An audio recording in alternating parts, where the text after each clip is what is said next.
Taxe RAM. Ezanine. RAM? C'est quoi ça? RAM, mais moi téléphone.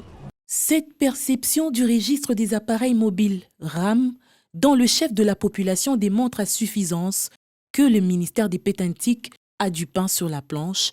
Il faut intensifier la sensibilisation sur cette taxe qui suscite un tollé dans la société.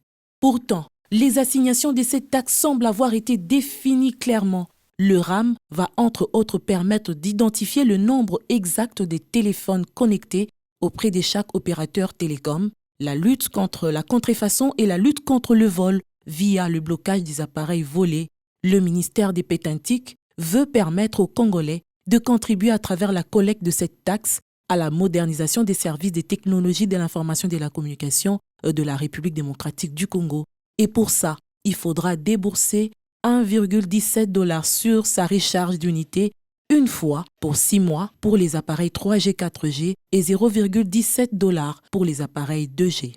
Parce qu'il faut que les Congolais se mettent en tête aussi qu'il peut contribuer à la gestion de son État. Et contribuer à la gestion de son État, c'est être fier un jour de voir un bâtiment électronique et se dire que là, il y a mais 1 $, ou mais 2, ou mais 7. Non. Le RAM, une taxe de plus. Les conditions de vie de la population étant déjà difficiles, son coût énerve plusieurs, à l'instar du mouvement citoyen qui s'oppose catégoriquement à cette perception de la taxe sur les téléphones des Congolais. L'ARPTC parle que l'argent que nous devons payer va permettre justement de payer les agents des RAM, des ministères, tout ça, des services techniques. Mais le ministère, par contre, dit que c'est une redevance. Déjà, la nomenclature pose problème. Si c'est une redevance, qu'est-ce que nous, en contrepartie, nous gagnons? C'est vrai, vous dites qu'il y aura des Wi-Fi qu'on va installer à travers la ville ou dans des espaces publics. Mais c'est un mensonge. Il n'est pas le seul à hausser le ton. L'association des consommateurs lésés pointe du doigt le ministère des Pétantiques et exige l'annulation de cette taxe. Le projet RAM en soi, il est très important et indispensable. Mais maintenant, c'est la partie que nous qualifions la partie business, donc sur la taxe RAM, qui n'est pas importante. Le gouvernement Ilunga ou le gouvernement actuel, le gouvernement sortant, est un gouvernement qui se veut socialiste.